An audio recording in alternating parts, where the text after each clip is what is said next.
আরে দেখুন না দেখুন না দেখুন না, একটু ধরে দেখুন না, অনেক ডিসকাউন্ট পাবেন, অর্ধেক দামে দিয়ে দেবো আমি। না, না, চাই না। আরে একবার দেখুন না, অনেক ভালো কোয়ালিটির এটা। আরে ভাই, একবার আরে বললাম না, দেখুন না চাই না। দেখুন না, কোয়ালিটি দেখুন না।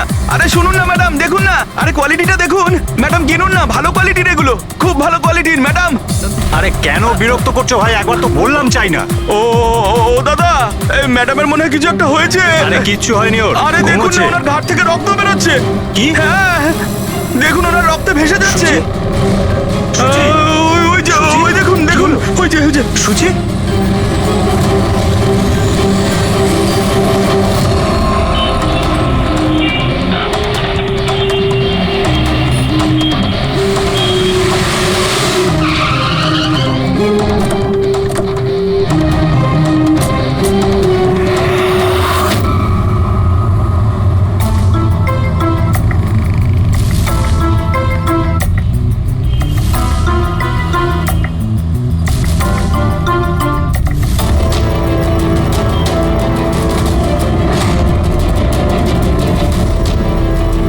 অনেক রক্ত বেরিয়েছে, মনে হচ্ছে গুলি অনেকক্ষণ আগে চলেছে।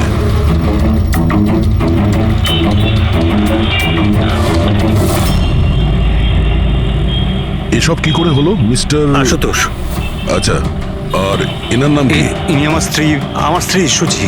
মানে বলতে চাইছি আমার ex wife Suchi. Ex wife? এসব কি করে হলো? জানি না স্যার, আমি কিছু জানতেই পারিনি। কিচ্ছু জানো না? তোমার এক্স ওয়াইফ তোমার পাশের সিটে বসেছিল, গুলি চললো, তুমি কিচ্ছু জানো না? এটা কি করে সম্ভব? আমার হাজবেন্ড কখনো মিথ্যে বলেন না। উনি যখন বলছেন উনি জানেন না, আই এম শিওর যে উনি কিছু জানেন না। আপনি আমি মিহিকা, ওনার প্রেজেন্ট ওয়াইফ।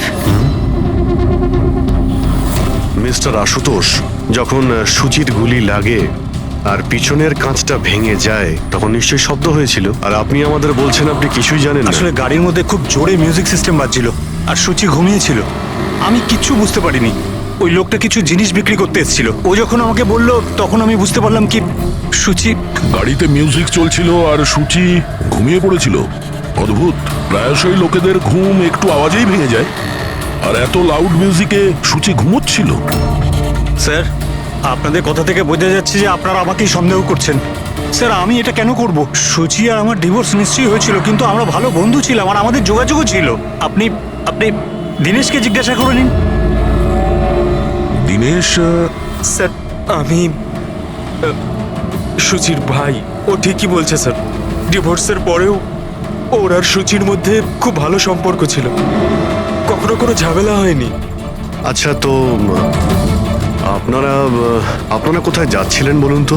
আমাদের মেয়ে রুহি বোর্ডিং স্কুল থেকে ফিরছিল। তাহলে এই সুচি কি গাড়িতে ওঠার পরেই ঘুমিয়ে পড়ে নাকি পরে? স্যার, ব্যাপারটা হলো আমাদের মধ্যে একটু আগে ঝগড়া হয়েছিল।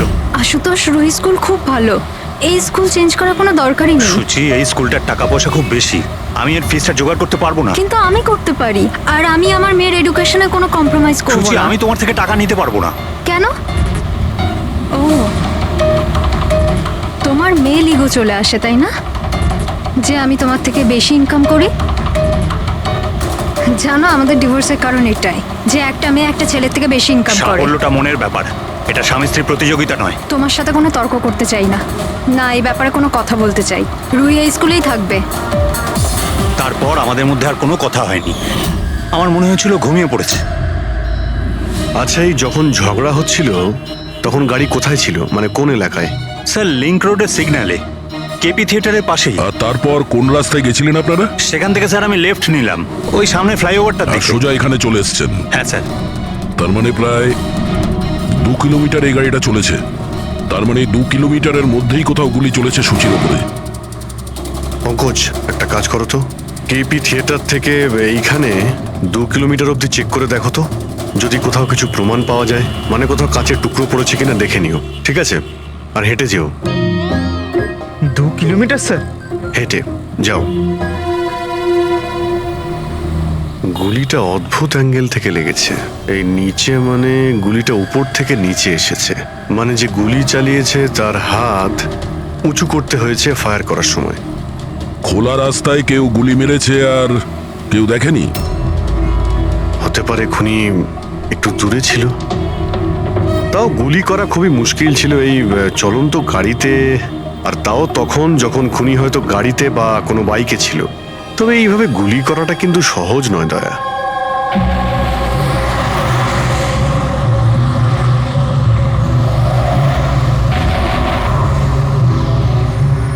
রাস্তায় কোথাও গাড়ি দাঁড় করিয়েছিলে তুমি? সিগন্যালে দাঁড়িয়েছিলাম একবার, ব্যাস, আর কোথাও নয়। যদি সিগন্যালেও কেউ গুলি চালায় কিংবা অন্য কোথা থেকেও যদি গুলি চালায়, তাহলে এম করার সময় তো টাইম লাগবে। তাহলে কেউ গুলি মারতে কাউকে দেখলো না কি করে?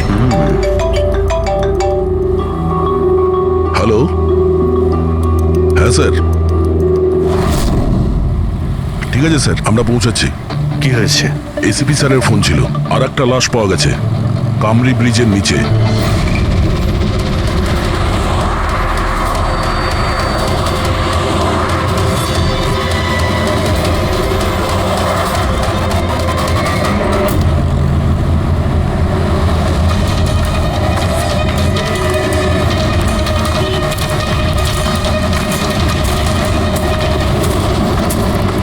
হ্যাঁ দয়া, স্যার, আপনি জানলেন কি করে এই লাশটার কথা? লোকাল পুলিশের কাছে আশেপাশের লোক কমপ্লেন জানিয়েছে। 2 ঘন্টা আগেই লাশ দেখেছে। মাথার পিছনে একটা চোট আছে আর পিঠের পিছনেও একটা গুলির চিহ্ন আছে। স্যার, একটা কথা মাথায় ঢুকছে না, কেউ একে এখানেই মেরেছে নাকি অন্য কোথাও মেরে এখানে নিয়ে এসেছে? দেখতে হবে ফেডরিক। স্যার, রাস্তায় একটা বাইক পাওয়া গেছে। আমার মনে হচ্ছে এই লোকটারই বাইক হবে।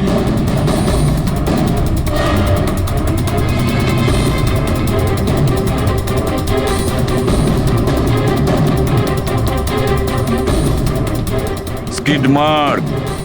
স্যার, মনে হচ্ছে এই লোকটা বাইকে যাচ্ছিল, কেউ পেছন থেকে গুলি করে দিয়েছে। ডিসব্যালেন্স হয়ে গেছে, গাড়ি বাইক স্কিড হয়ে এখানে কারোর সঙ্গে ধাক্কা লাগিয়েছে, আর ওর বডি এখানে নিচে পড়ে গেছে। মাথায় চোট ওই সময় লেগেছে স্যার।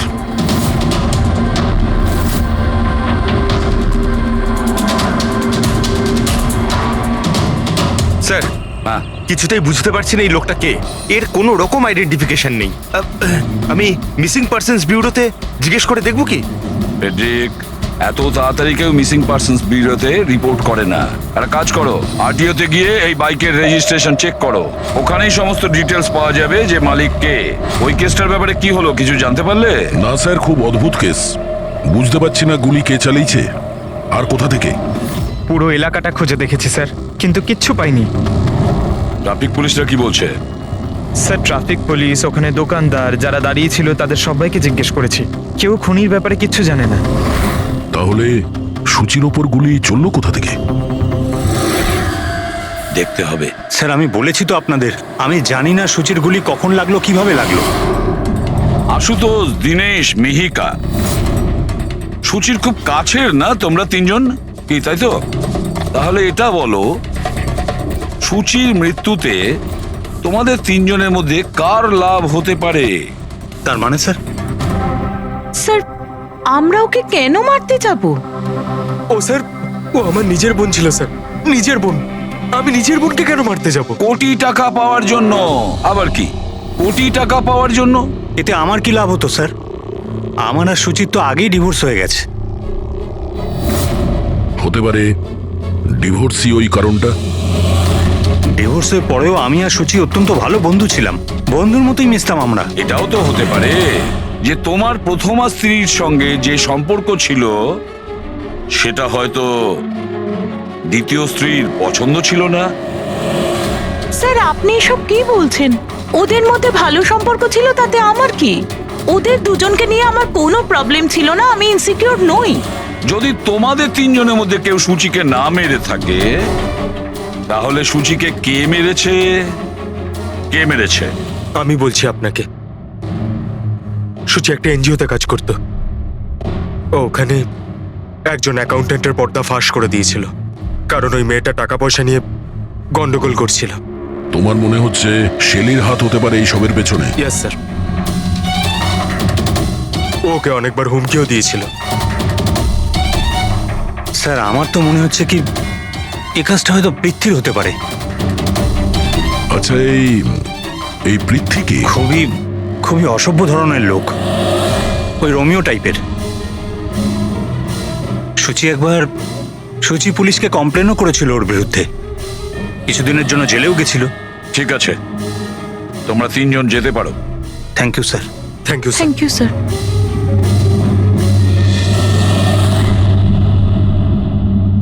স্যার, তিনজনকেই বিশ্বাস হচ্ছে না। এই তিনজনের ওপর কড়া নজর রাখো। আর দয়া, স্যার, শেলি আর পৃথ্বী, ওদের দুজনকে বিউরোতে ডাকো। স্যার, হ্যাঁ, আরটিও থেকে বাইকের মালিকের খবর পেয়ে গেছি। স্যার পৃথ্বী আর শেলির ফোন আনরিচেবল আসছে, তাই আমি ফ্রেডিকে বলেছি ওদের মোবাইল ফোনটা ট্রেস করতে। এ তো আমাদের ডেলিভারি বয় বিবেক। স্যার আমাদের বাইক তো ওই চালাতো। স্যার ওকে কে মেরে দিল? সেটা খোঁজারই চেষ্টা করছি। আচ্ছা, এই বিবেকের কারোর সঙ্গে কোনো শত্রুতা ছিল কি? না স্যার, ও তো খুবই সাদাসিধে ভালো ছেলে ছিল।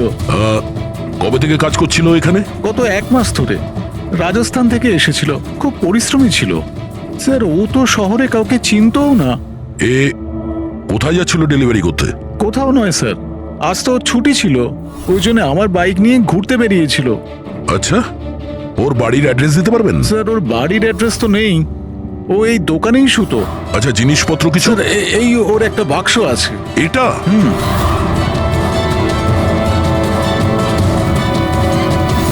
স্যার, এই লোকটার বক্স আর সবকিছু চেক করলাম, তাতেই সার্কাসের প্যাম্পলেট ছাড়া কিছুই পেলাম না। হয় ও সার্কাস খুবই পছন্দ করত, না হলে নিজের ফ্রি টাইমে প্যাম্পলেট বানিয়ে টাকা রোজগার করত। এটা এমন একটা মার্ডার যাতে কোনো সাসপেক্টই নেই। আচ্ছা, বিবেকের মতো এই ধরনের গরিব লোকদের মেরে কার কি লাভ হতে পারে? সেটাই তো। আর ওদিকে সূচি, দ্বিতীয় মার্ডার, যারা সন্দেহের তালিকায় অগণিত।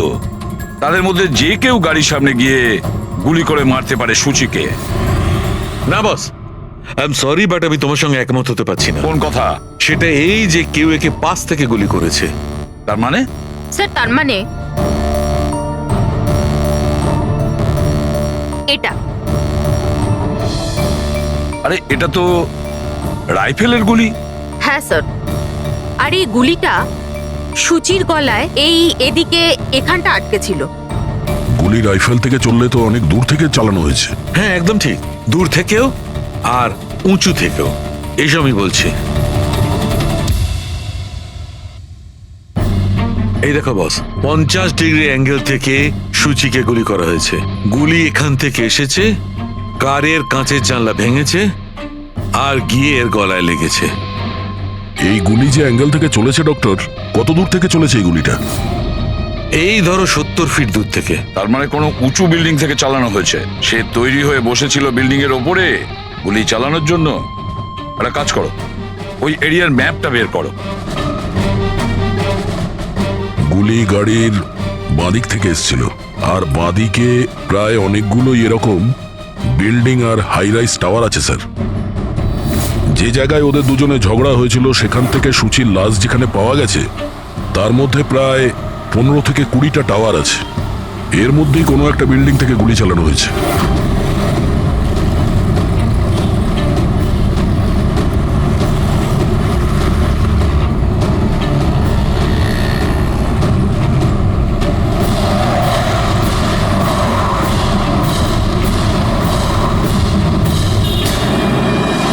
বাস ঠিক আছে।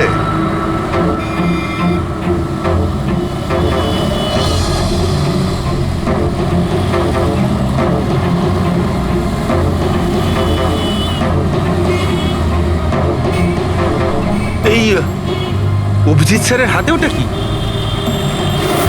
মার কাছে ফ্রেডি, ঠিক সেই হাইটে যে হাইটে সূচির গুলি লেগেছিল। আর আমার হাতে এই ডিজিটাল ডিস্টেন্স রিডার আছে। এর থেকে এই লেজার লাইট যদি ওই মার্কেট ঠিক যায় তাহলে তার মানে গুলি এখানে এই বিল্ডিং থেকেই চালানো হয়েছে। সব মাথার উপর দিয়ে গেল। ঠিক আছে, এটা এখনই করে দেখছি। হ্যাঁ দয়া, আমি তৈরি। ওকে অভিজিৎ, একটু ডান দিকে এসো, ডান দিকে। হ্যাঁ ঠিক হালকা আছে। হ্যাঁ একটু বাঁদিকে। ব্যাস ব্যাস ব্যাস, ঠিক আছে। একটু পেছনে, একটু পেছনে। দেখেছো, এই লেজার ঠিক ওই মার্কে হিট করছে না, হিট করছে না ওখানে। গুলি এখান থেকে চালাইনি স্যার। এক্স্যাক্টলি। আরে স্নাইপারের কাছে অত সময় ছিল না নিশানা ঠিক করার জন্য যখন ও সূচিকে গুলি চালিয়েছিল। একটা কাজ করি, অন্য কোনো বিল্ডিং এ যাই। ঠিক আছে, চলো।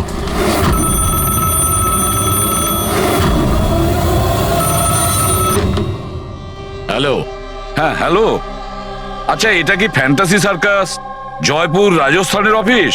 হ্যাঁ ঠিকই, বলুন। দেখুন, আমি মুম্বাই সিআইডি থেকে এসিপি পদ্মুমান বলছি। আপনার ওখানে কোনো বিবেক নামে কেউ কাজ করতো? হ্যাঁ হ্যাঁ, বিবেককে আমি চিনি তো। ও এই সার্কাসেই কাজ করতো। কেন, কি হয়েছে? কি কাজ করতো বলতে পারবেন আপনি? দেখুন স্যার, আপনার সঙ্গে সারাদিন ফোনে কথা বললে আমার শো ক্যান্সেল হয়ে যাবে। আমি আপনার কথা আমার মালিককে বলে দিচ্ছি, উনি আপনাকে ফোন করে নেবেন, ঠিক আছে? হ্যালো,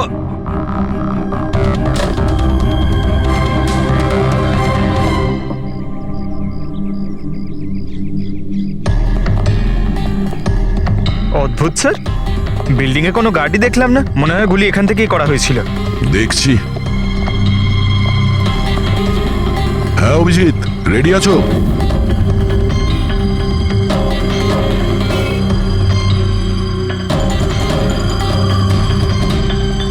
না অভিজিৎ, এখান থেকে টার্গেট ঠিকঠাক লাগছে না, একটু ডান দিকে এসো, ডান দিকে আর একটু।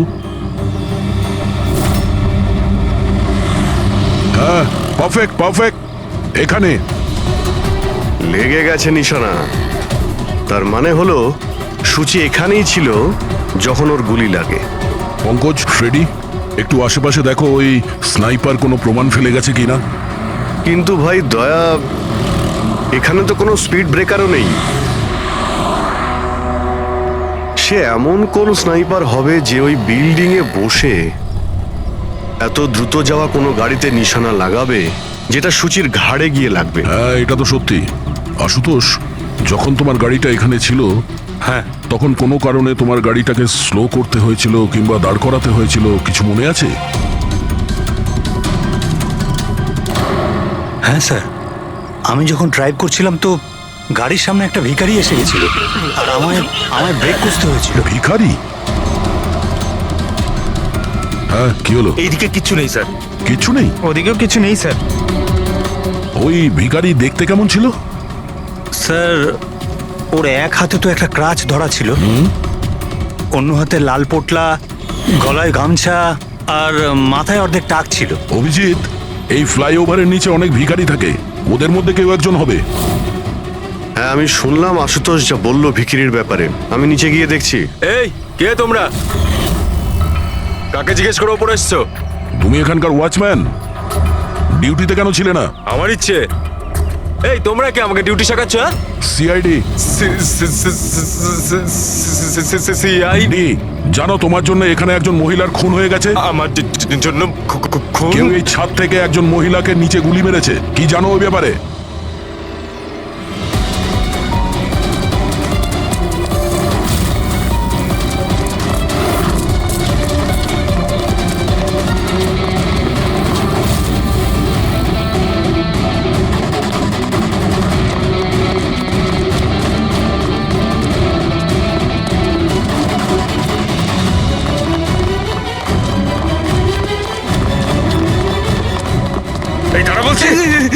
স্যার, স্যার আমি কিছু করিনি স্যার। স্যার আমাকে ছেড়ে দিন স্যার, আমি কিছু করিনি। কিচ্ছু করিসনি, কিচ্ছু করিসনি তুই। চল। আমি ভয় পেয়ে গেছিলাম স্যার। কেন ভয় পেয়েছিলি? কি জানিস এই খুনের ব্যাপারে? স্যার আমি টাকা নিয়েছিলাম, কিন্তু এটা বলেনি যে ও কাউকে খুন করতে চলেছে স্যার। কে ছিল ওই লোকটা? আগে কোনোদিনও দেখিনি স্যার। ও বলেছিল যে ও বিল্ডিং এর ছাদে গিয়ে ওর গার্লফ্রেন্ডকে প্রপোজ করতে চায়। স্যার ও 2 ঘন্টার জন্য 15,000 টাকা দিয়েছিল স্যার। আমি তো এত টাকা এক মাসেও কামাইনি স্যার কোনোদিনও। স্যার ও হেলমেট পরেছিল আর চোখে চশমাও ছিল।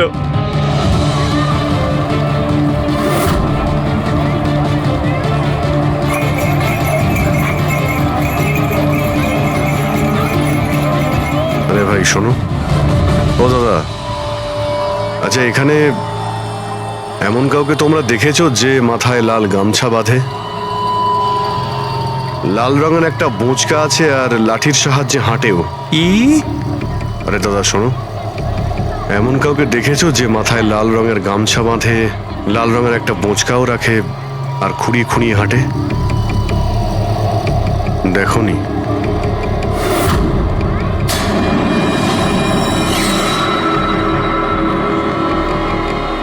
আরে ভাই শোনো,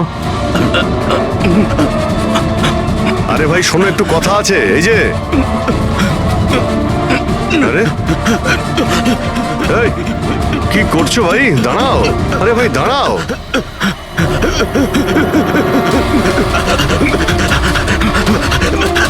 আরে আমি কিছু করিনি, আমার কাছে কোনো টাকা পয়সা নেই, আমি কোনো কিছু চুরি করিনি, আমি একজন ভিখারি। আরে ছেড়ে না তুই আমাকে। ল্যাংড়া সাজার নাটক করছিস? তুই জানিস ল্যাংড়াদের কতটা কষ্ট হয়? আরে কতবার করে বলবো, আমার কাছে কিছু নেই, আমি রাস্তার ভিখারি, আমি সত্যি বলছি। এই, তুই সেদিন ইচ্ছে করে লাল গাড়ির সামনে পড়েছিলি না? কোন লাল গাড়ি? আমি কোনো লাল গাড়ির সাথে আসিনি তো। স্যার এটা কি গুন্ডামি হচ্ছে? আপনি ওকে ছেড়ে দিন, এটা কিন্তু ঠিক হচ্ছে না, আমি বলে দিচ্ছি কিন্তু। এই, সর। আমি সিআইডি থেকে। আরে আমি কোথায় পালাচ্ছিস? দাঁড়া। ভদ্রভাবে বলে দে, না হলে আমি রেগে গেলে কিন্তু এর ফল খুবই খারাপ না, হবে। স্যার, আপনি যদি সত্যি সিআইডির লোক হন, আমি সব বলছি। একটা লোক আমাকে টাকা দিয়েছিল এসব করার জন্য, আর ও বলেছিল যে যখনই একটা লাল গাড়ি আসবে তার সামনে পড়ে যেতে, তাই আমি করেছিলাম স্যার। তুই কি করে জানলি যে লাল গাড়ি কখন আসবে? ওই ছাদে একটা লোক দাঁড়িয়ে আমাকে ইশারা করছিল, ওই রকমই। ও যে ইশারা করবে আমি তখনই লাল গাড়ির সামনে উল্টে পড়ে যাব। প্ল্যান ছিল স্যার। জানিস একটা মহিলার খুন হয়ে গেছে তোর এই প্ল্যানের জন্য?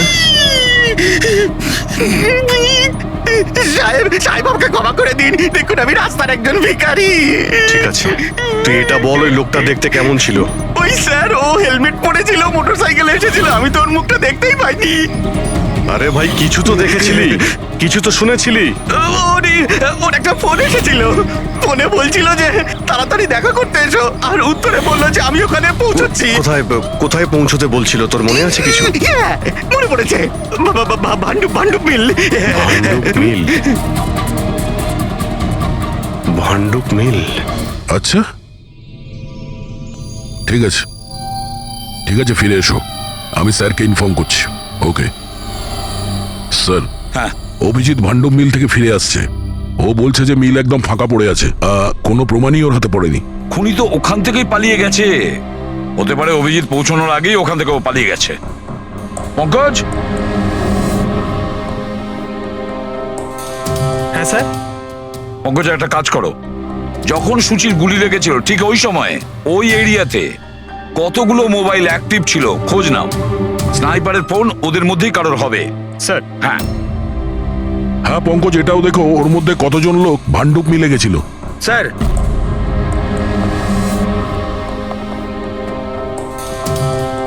স্যার এ হলো শৈলী, এনজিওর অ্যাকাউন্টেন্ট। সুচি একটা এনজিওতে কাজ করতো।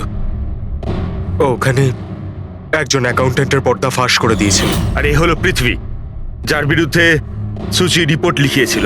সুচি পুলিশে কমপ্লেনও করেছিল ওর বিরুদ্ধে, কিছুদিনের জন্য জেলেও গেছিল। আপনারা কি করে ভাবলেন যে সুচির মৃত্যুর জন্য আমি দায়ী? হ্যাঁ স্যার, আমিও তো এমন কিছুই করিনি, আমি তো কারোর মার্ডার করিনি স্যার। শেলি তোমার চাকরি চলে গেছিল সুচির জন্যে, আর তারপর থেকে তোমার এখনো পর্যন্ত কোনো চাকরি পাওইনি। ধার করে করে সংসারে খরচা চালাচ্ছ তুমি। হ্যাঁ, আর প্রীতি, এক সপ্তাহ তুমি জেলে ছিলে, নিজের এরিয়াতে তোমার খুব বদনাম হয়েছে, তাই তো? তো কি হয়েছে? যদি আমার কোনো বদনামের ভয় থাকতো তাহলে বাড়ি বদলে নিতাম, কারণ মার্ডার করতে যাবোই বা কেন আমি? আর স্যার এমনটা নয় যে আমি কোথাও চাকরি পাচ্ছি না, বলতে পারেন আমি আমার মতো কোথাও চাকরি পাচ্ছি না, এই জন্য আমি কোথাও জয়েন করছি না। আপনাদের আশুতোষ আর তার নতুন স্ত্রী, তাকে এসব প্রশ্ন করা উচিত। ওদের জীবন সুখী নয়, কিন্তু সবাইকে দেখিয়ে বেড়ায়। আশুতোষ তো সুচির কাছে ফিরে যেতে চাইছে, হয়তো ও নতুন স্ত্রীকে নিয়ে খুশি নয়, তাই। আর স্যার সুচির না ওর ভাইয়ের সাথেও বনিবনা ছিল না, সব সময় না ফোনে ঝগড়া করতে থাকতো। আচ্ছা, আর কি ব্যাপার নিয়ে ঝগড়া হতো এদের দুই ভাই বোনের মধ্যে? আসলে স্যার দিনেশ আশুতোষকে হুমকি দিয়েছিল ও সুচির থেকে দূরে থাকার জন্য, হয়তো সুচির এটা পছন্দ হয়নি। আর স্যার ও আমাকে আর একটা কথা বলেছিল, মেয়েকা হিংসে করে ওর আর আশুতোষের মেলামেশায়। 100% মনে হয় এদের মধ্যেই কেউ একজন ওকে মার্ডার করেছে। হ্যাঁ স্যার। আচ্ছা ঠিক আছে, যেতে পারো তোমরা দুজন, কিন্তু একটা কথা ভালো করে মনে রাখবে, যতক্ষণ না আমাদের ইনভেস্টিগেশন শেষ হচ্ছে তোমরা শহর ছেড়ে বাইরে যাবে না। এই কেসে কারোর কথার উপর ভরসাই করতে পারছি না স্যার, মনে হচ্ছে সবাই মিথ্যে কথা বলছে। হ্যাঁ, সে যেই হোক খুব বড় প্ল্যানিং করেছিল, প্রথমে ভিখারিকে টাকা দিয়েছে, একটা ওয়াচম্যানকে হায়ার করেছে, আর তারপরে স্নাইপারকে হায়ার করেছিল। আর ঠিক সময় আসতেই ও সূচিকে গুলি করে মারে। স্যার হ্যাঁ, স্যার যে সময় ওর ওপর গুলি চালানো হয়েছিল স্যার, তখন ব্রিজের আশেপাশে 2000 লোকের মোবাইল অ্যাক্টিভ ছিল। তাহলে ওই সময় কোন মোবাইল ফোন পাণ্ডু মিলের দিকে গিয়েছিল? একটা নাম্বার গিয়েছিল, কিন্তু সেটা প্রাইভেট নাম্বার, তাই ট্র্যাক করতে পারিনি। আর কি বলতে পারো এই নম্বরের ব্যাপারে? এটাই স্যার, ওটা মিল অব্দি গেছিল কিন্তু দাঁড়ায়নি, ওটা সোজা কামরি ব্রিজের দিকে চলে গেছিল, আর ওখান থেকে সিগন্যাল পাওয়া যাচ্ছিল না। কামরি ব্রিজ? স্যার বিবেকের লাশটাও তো আমরা ওখানেই পেয়েছি, এটা কোনো কোইন্সিডেন্ট হতে পারে না? রাজস্থানে বিবেকের বাড়িতে ফোন করি, ওর ব্যাপারে পুলিশ কি ইনফরমেশন জোগাড় করলো জানতে হবে। দয়া, এই বিবেকও তো খুনি হতে পারে। কেউ বিবেককে খুন করে দিয়েছে? একজন খুনির খুন? অনেক কিছুই হতে পারে ফেডরিক, এই কেসে অনেক।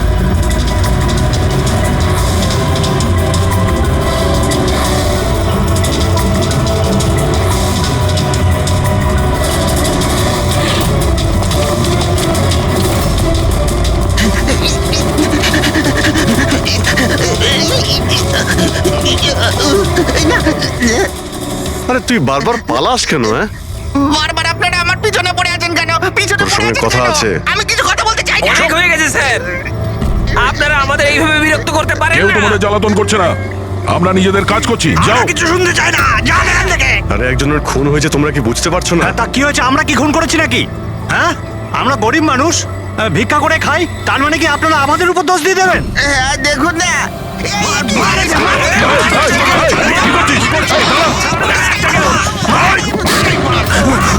অভিজিৎ, তুমি ঠিক আছো? আরে না, ও নো, রক্ত বেরোচ্ছে।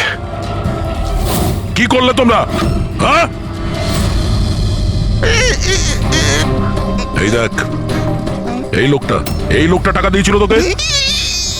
স্যার, ও মারা গেছে? হ্যাঁ, ও মারা গেছে। ভালো করে দেখ, এটা কি সেই লোকটা যে তোকে গাড়ির সামনে করতে বলেছিল? একটু জুম জুম করুন।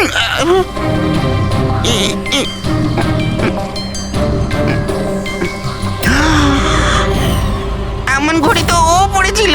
হতে পারে যে লোকটা একে টাকা দিয়েছে সেই প্রমাণটা লোপাট করার জন্য ওকেও মেরে দিয়েছে। চালায় বললাম আমি, ধরেছে তো চাকরি। হ্যাঁ পঙ্কজ, হ্যাঁ, আচ্ছা, ও ঠিক আছে, ঠিক আছে, ওকে ওকে, থ্যাংক ইউ। পঙ্কজের ফোন ছিল, বলছিল যে বিবেক রাজস্থানে কোনো সার্কাসে কাজ করত, নিশানাবাদ ছিল। 1 মাস আগে ও সার্কাসের চাকরি ছেড়ে দিয়েছিল, বলেছিল মুম্বাইতে একটা বড় চাকরি পেয়েছে ও। আর হ্যাঁ, যাওয়ার সময় ওই রাইফেলটা ওটাও চুরি করে নিয়ে গেছিল। রাইফেল চুরি করে এনেছিল? হয়তো সুচির সুপারি নিয়ে এখানে এসেছিল, আর দোকানে এই জন্য কাজ করতো যাতে ওকে কেউ সন্দেহ না করে। হ্যাঁ, আর এই পুরো ষড়যন্ত্রের যে মাস্টার মাইন্ড, সে নিশ্চয়ই রাজস্থানে গেছিল বিবেককে সুপারি দেওয়ার জন্য। কে হতে পারে এই মাস্টার মাইন্ড, যাকে চোখের সামনে দেখেও ধরতে পারছি না?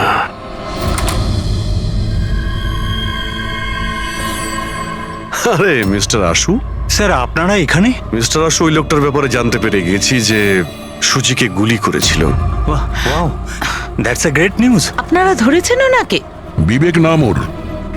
আপনারা কোনো বিবেককে চেনেন?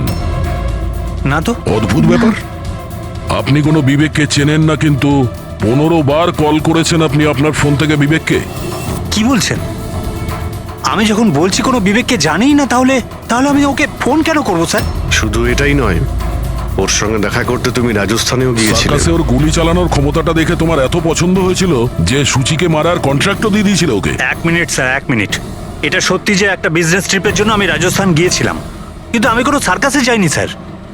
আর আমি যখন কোনো বিবেককে চিনি না, তো তাকে ফোন কেন করবো? তাহলে কি তোমার এই ফোন রেকর্ড মিথ্যে কথা বলছে? স্যার, এটা হতে পারে কি আমার ফোন থেকে অন্য কেউ ওকে ফোনটা করেছে আমার না থাকার সুযোগে। আচ্ছা, তাহলে কি আপনি আপনার ফোন যে কোনো জায়গাতে ফেলে রাখেন নাকি? না স্যার। হ্যাঁ ডক্টর, আচ্ছা ঠিক আছে ডক্টর। ওকে ডক্টর। ডক্টর সালুকের ফোন ছিল, আমাদের ফরেন্সিক ল্যাবে যেতে বলেছেন আশুতোষকে নিয়ে। বস, মেয়েটা এইখানে বসেছিল এই সিটে, আর এই অংশটা হচ্ছে সিটের পেছনের দিকটা, আর এটা হচ্ছে লিভার যার দ্বারা সিটটা আগে পিছে হয়, আর এই লিভারটাকে জাম করে দেওয়া হয়েছিল। এই দেখো। লিভার জাম করে দিয়েছে? হ্যাঁ তাই তো। বাস এইটুকুই স্যার, সেই জন্য আপনি আমাদেরকে ডেকে আনলেন? পঙ্কজ, তুমি একটু আমার কথাটা শোনো। সূত্র এইটা নয় যে লিভারটা আটকে দেওয়া হয়েছে, সূত্রটা এই যে এটাকে জেনে বুঝে আটকে দেওয়া হয়েছে। কিন্তু স্যার কেউ জেনে বুঝে সিটটাকে খারাপ করবে কেন? এটাও তো আমরাও ভাবছিলাম। আশুতোষ, তোমার এই গাড়ির সিট কবে থেকে এরকম হয়ে আছে? মানে কবে থেকে পেছনে আটকে আছে? স্যার পরশু রাত অবধি তো ঠিক ছিল, কিন্তু কাল সকালে যখন বেরোলাম তখন রিক্লাইন কাজ করছিল না। আমার হাতে ঠিক করার মতো অত সময় ছিল না বলে এমনি বেরিয়ে গেলাম। ডক্টর সালুকে, সিটটা খারাপ হওয়া এই কেসটার সাথে কি সম্পর্ক? সম্পর্ক আছে ফ্রেডি। সম্পর্কটা হচ্ছে এইটা যে খুনি চাইছিল সিটটা পেছনে হেলে থাকে, সূচির পজিশনটা এইরকম থাকবে পেছনের দিকে। স্যার, ও যদি সামনে বসতো বা পেছনে বসতো তাতে খুনির কি এসে যায়? খুনির তো গুলি করারই ছিল। পঙ্কজ, তুমি এক কাজ করো, এখানে তুমি গাড়ির সিটটায় বসো। সারিকা, তুমি সূচির জায়গায় বসো। এবার ধরে নাও আমি সুচি, আমি যখন এই সিটটায় বসেছিলাম তখন আমার মাথাটা এরকম ছিল। বস, সূচির এইভাবে বসার সুবিধাটা খুনি তখনই পাবে যখন ওর এম সূচি নয়, ড্রাইভিং সিটে বসা লোকটি হবে, মানে আশুতোষ হওয়ার কথা। কিন্তু আশুতোষকে কোনো কারণে খুব ব্রেক চাপতে হয়, ব্রেকের কারণে ঝটকা লাগে, আর সেই ঝটকায় সূচি ঝুঁকে যায়। আর বস, আশুতোষকে লাগার পরিবর্তে সূচির গুলি লাগে। স্যার তার মানে আশুতোষ খুনি নয়, কিন্তু কেউ ওর খুন করতে চাইছিল। দয়া,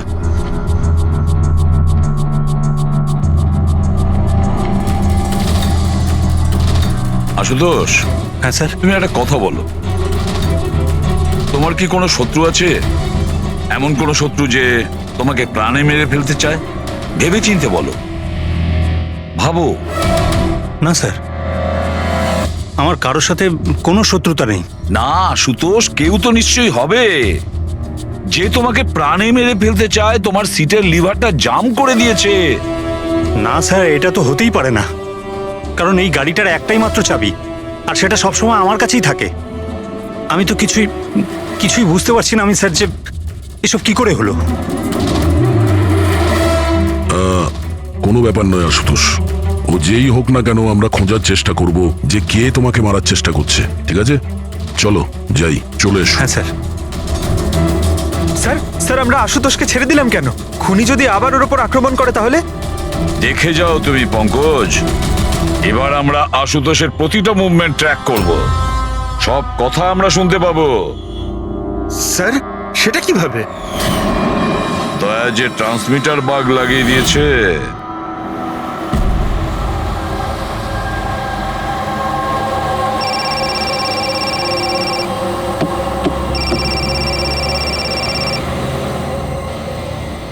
হ্যালো, হ্যাঁ বলো। আচ্ছা, ওকে চলে এসো বাড়িতে। ওখানে? কিন্তু ওই জায়গাটা তো বন্ধ না? ঠিক আছে, আসছি।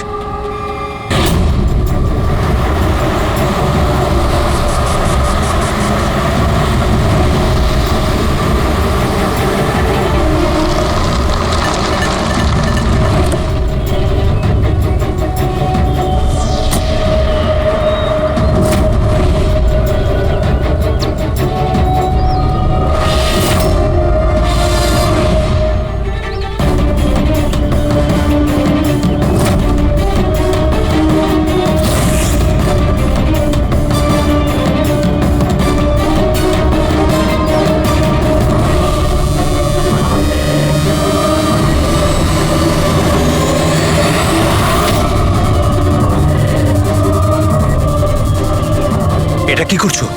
গান? মাই গড, গুলির আওয়াজ পেলাম দয়া। তাড়াতাড়ি চলো, আবার একটা যেন খুন না হয়। স্যার এই তো আমরা পৌঁছচ্ছি। স্যার হ্যাঁ, আমাদের যে এই সাসপেক্ট আছে, এক্ষুনি খবর পেলাম যে ও রাজস্থান গিয়েছিল আশুতোষকে ফলো করতে করতে।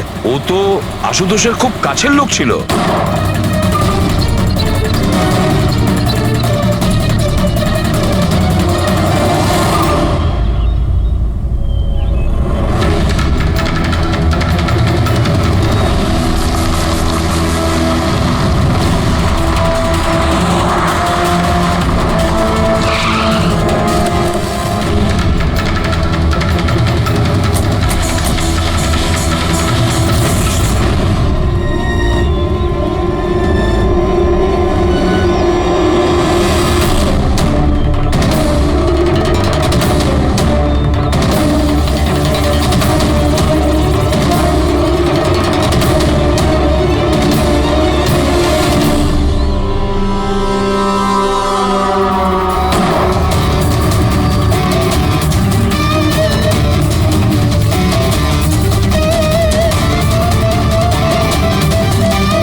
দিনেশ স্যার আমি সুচির ভাই। মরে গেছে স্যার। আমি কিছু করিনি স্যার। এ আমাকে মারতে চেয়েছিল। এই আমায় মারতে চেয়েছিল। কেন মারতে চেয়েছিল এ? স্যার এর মনে হতো যে এর বোনের সর্বনাশের জন্য আমিই দায়ী। বিয়ের পর সুচি ডিপ্রেশনে চলে গেছিল, আর তাই ও নিজেই নিজেকে মারারও চেষ্টা করেছিল। আর এই সমস্ত আমি কিছুই জানতাম না স্যার, একদমই জানতাম না। আর আমার এই না জানার কারণেই এই দুজনের মৃত্যুর কারণ আমি হয়ে গেলাম স্যার। এটা সম্পূর্ণ না জানার কারণে। পঙ্কজ, একে ছায়া নিয়ে বসাও, পেটেক ফরেন্সিক ল্যাবে পাঠিয়ে দাও।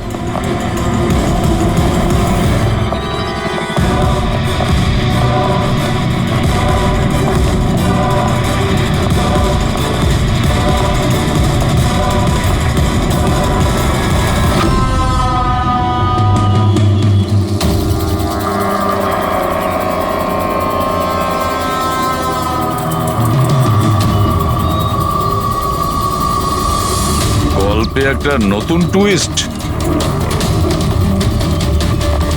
আশুতোষ,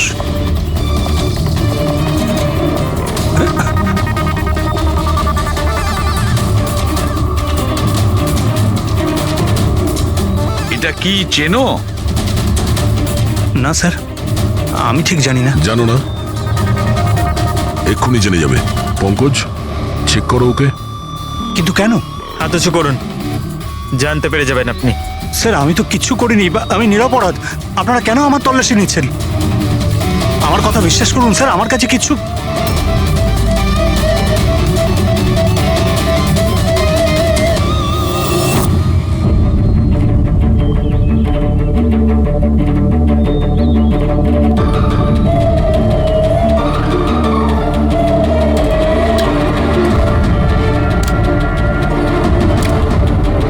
স্যার এই নিন ও, রাবার বুলেটস।